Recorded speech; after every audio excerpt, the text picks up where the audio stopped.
तो हेलो बच्चों, HU future academy में आप सभी बच्चों सभी साथियों का स्वागत है। जैसा कि आप लोग जानते हैं कि हमारा YouTube channel HU future academy class 6 से लेके क्लास 10 तक की सभी सब्जेक्टों की क्लास आप सभी बच्चों को प्रोवाइड कराएगी। आज का टाइम बर्बाद ना करते हुए आज का लेक्चर यहीं से शुरू करते हैं। तो आज के लेक्चर में हम लोग सीखेंगे टेंस। टेंस का मतलब क्या होता है, सबसे पहले ये बात आती है। तो टेंस का मतलब होता है काल। अब काल का मतलब क्या होता है? तो काल का मतलब होता है समय। काल का मतलब समय। अब आगे पढ़ते हैं कि टेंस होते कितने प्रकार के हैं। तो टेंस हमारे होते हैं 3 प्रकार के। कितने प्रकार के? तीन तीन प्रकार के। नंबर 1 देखते हैं, प्रेजेंट टेंस।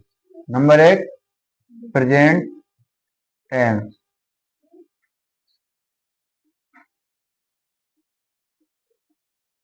जिसे हिंदी में कहते हैं वर्तमान काल। वर्तमान काल, जैसा कि आप लोग समझ चुके होंगे कि काल मतलब होता है समय। काल का मतलब समय। वर्तमान काल लिखते रहिए साथ ही में, तो आप लोगों का टाइम ज्यादा वेस्ट नहीं होगा। वर्तमान काल। नंबर 2 पे आते हैं। तो नंबर 2 हमारा होता है टेंस, पास्ट टेंस। कौन सा बच्चों? Past tense. अब पास्ट टेंस का मतलब क्या होता है? पास्ट टेंस को हिंदी में कहते हैं भूत काल। क्या कहते हैं? भूत काल। भूत काल। काल का मतलब समय, यानी कि जो समय बीत चुका है कल का, उसे कहेंगे भूतकाल। नंबर 3 पे आते हैं बात, तो उसे कहते हैं फ्यूचर। Number 3 future tense.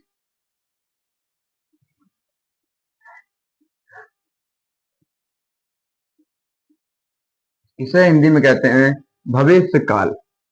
क्या कहते हैं बच्चों? भविष्य काल।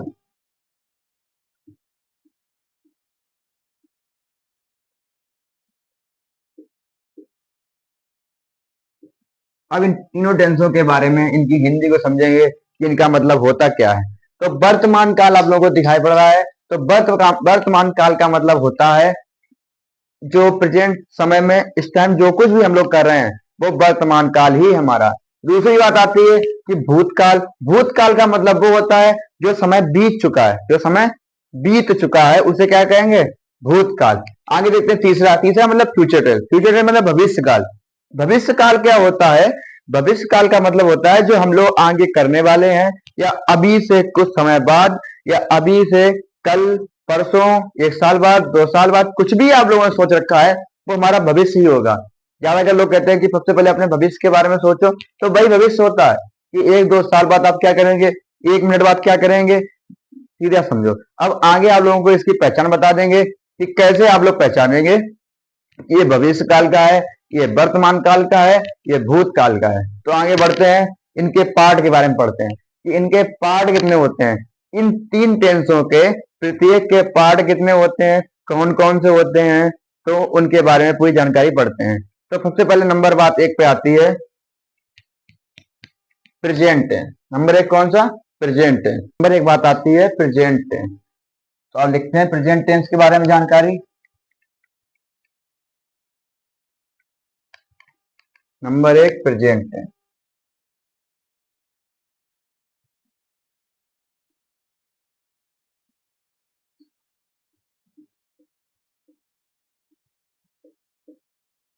जैसा कि आप सभी लोग जानते हैं कि प्रेजेंट टेंस के अब 4 भाग होते हैं। कौन सा? Number 1 present indefinite. Number 1 present indefinite. Present indefinite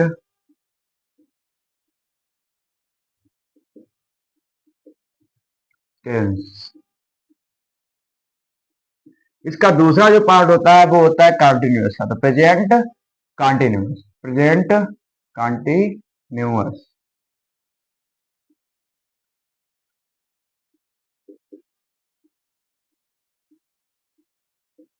tense. इसके जो तीसरा नंबर आता है उसे कहते हैं present perfect tense. Present perfect tense.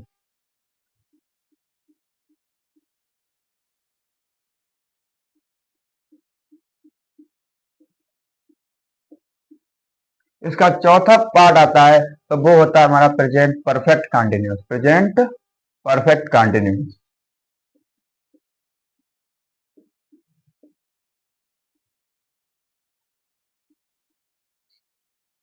Continuous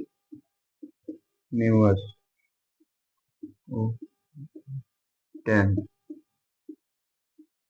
अब इनके बारे में समझते हैं कि कब हमारा वाक्य प्रेजेंट इंडेफिनिट का होता है, कब हमारा वाक्य प्रेजेंट कंटिन्यूअस का होता है, कब हमारा वाक्य प्रेजेंट परफेक्ट का होता है, कब हमारा वाक्य प्रेजेंट परफेक्ट कंटिन्यूअस का होता है। तो आइए हम जानते हैं कि प्रेजेंट इंडेफिनिट का टेंस कब होता है। तो प्रेजेंट इंडेफिनिट का टेंस कैसे पहचानेंगे? तो नंबर एक बात सीधी आप समझ लो कि जब वाक्यों में या ऐसे कह सकते हैं जिन हिंदी वाक्यों के अंत में ता है, ती है, ते हैं आज शब्द आते हैं उन्हें प्रेजेंट इंडेफिनिट के टेंस कहते हैं। अब आते हैं प्रेजेंट कंटिन्यूअस के टेंस में। तो प्रेजेंट कंटिन्यूअस का टेंस कैसे पहचानेंगे? तो प्रेजेंट कंटिन्यूअस टेंस ऐसे पहचानेंगे जिन हिंदी वाक्यों के अंत में रहा है, रही है, रहे हैं आज शब्द आते हैं उन्हें प्रेजेंट कंटिन्यूअस टेंस कहते हैं। नंबर तीन बात आती है प्रेजेंट परफेक्ट टेंस क्या होता है? जो प्रेजेंट परफेक्ट टेंस ये होता है चुका है, चुकी है, चुके हैं, पास है, ये सब प्रेजेंट परफेक्ट के टेंस होते हैं। नंबर चार बात आती है प्रेजेंट परफेक्ट कंटिन्यूअस टेंस। तो प्रेजेंट परफेक्ट कंटिन्यूअस टेंस कौन होते हैं?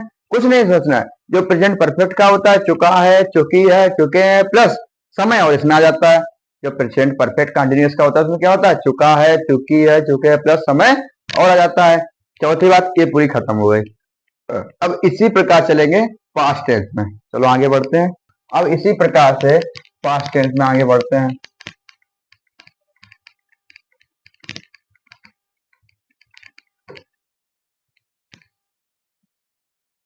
इसी प्रकार से पास्ट टेंस की भी चार भाग होते हैं। पास्ट टेंस के कितने भाग होते हैं? चार भाग, जिसे हिंदी में कहते हैं भूतकाल, पास्ट टेंस। तो पास्ट टेंस के चार भाग कौन कौन से होते हैं आइए जानते हैं। नंबर एक पास्ट इंडेफिनिट। नंबर एक पास्ट इंडेफिनिट। नंबर एक पास्ट इंडेफिनिट टेंस। नंबर दो आता है पास्ट कंटिन्यूअस। उसी प्रकार से इसके भी चार भाग दिए जाते हैं। Past continuous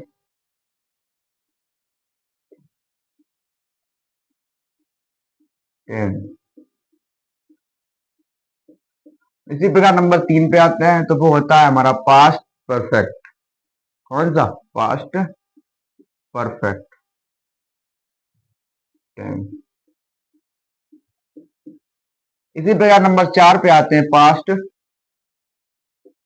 continuous, perfect continuous tense. बस इतना डिफरेंट होता है, इसमें परफेक्ट कंटिन्यूअस लग जाता है। Perfect continuous tense. तो आइए अब इनकी पहचान जानते हैं, इन्हें पहचाने कैसे। तो पास्ट इंडेफिनिट टेंस अगर दिया जाता है तो कुछ नहीं, सीधी बात समझो, जिन हिंदी वाक्य के अंत में ता, था, ती, थी, ते, थे आता है तो उन्हें पास्ट इंडेफिनिट टेंस कहते हैं। इसी प्रकार से हम समझते हैं कि पास्ट कंटिन्यूअस टेंस कौन सा होता है? तो पास्ट कंटिन्यूअस टेंस जिन हिंदी वाक्यों के अंत में रहा था, रही थी, रहे थे उन्हें कहते हैं पास्ट कंटिन्यूअस का टेंस कहते हैं। इसी प्रकार बात आती है पास्ट परफेक्ट टेंस पे। तो पास्ट परफेक्ट टेंस किसे कहते हैं? जिन हिंदी वाक्यों के अंत में रुका था, चुकी थी, चुके थे आज शब्द आते हैं उन्हें प्रेजेंट पास्ट परफेक्ट के टेंस कहते हैं। अब पास्ट परफेक्ट कंटिन्यूअस टेंस कौन सा होता है? तो पास्ट का परफेक्ट कंटिन्यूअस होता है चुका था, चुकी थी, चुके थे प्लस समय। वो कौन सा हो जाएगा? पास्ट परफेक्ट कंटिन्यूअस टेंस हो जाएगा। इसी प्रकार से चार हमारे फ्यूचर के होते हैं। देखो चार फ्यूचर के कौन कौन से होते हैं आगे लिखते हैं आप सभी लोगों के लिए।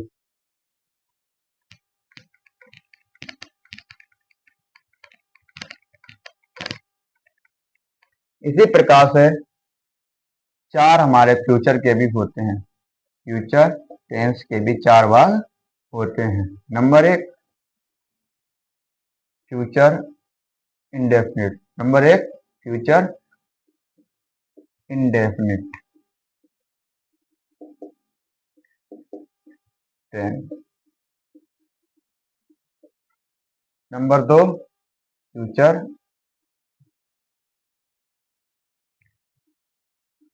कॉन्टिन्यूअस टेंस,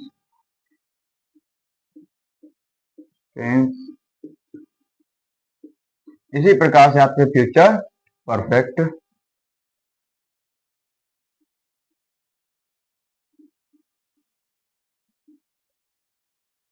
टेंस, इसी प्रकार से आते आएंगे फ्यूचर परफेक्ट कंटिन्यूअस टेंस।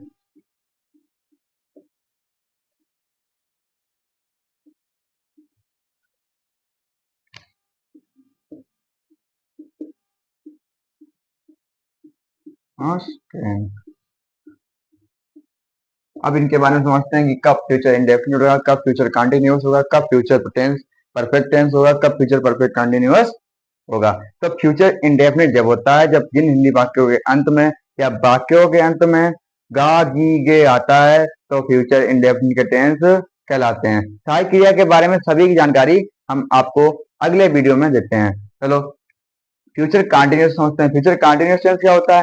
जिन हिंदी वाक्यों के अंत में रहा होगा, रही होगी, रहे होंगे आदि शब्द आते हैं उन्हें फ्यूचर कंटिन्यूअस के टेंस कहते हैं। नंबर 3 पे आते हैं फ्यूचर परफेक्ट टेंस। तो फ्यूचर परफेक्ट टेंस कौन सा होता है?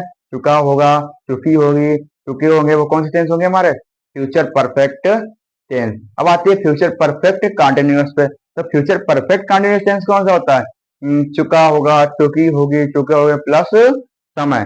तो ये हमारे फ्यूचर के 4 भाग खत्म हुए। टेंस के यही 3 भाग हैं और उन 3 भागों के 4-4 पार्ट दिए गए हैं। इन आशा करता हूं कि इन 4-4 पार्टों को आप लोगों के बेहतर तरीके से समझ में आए होंगे। अब मिलते हैं आप लोगों को अगली वीडियो में। अगर आप लोगों को वीडियो पसंद आई, क्लास हमारी समझ में आई, कोई अंडरस्टैंड कर सकते हैं तो मेरे चैनल को लाइक कीजिए, सब्सक्राइब कीजिए और सपोर्ट कीजिए। इसी प्रकार से आप अपनी सभी दोस्तों के साथ शेयर भी कीजिए। ठीक, थैंक यू।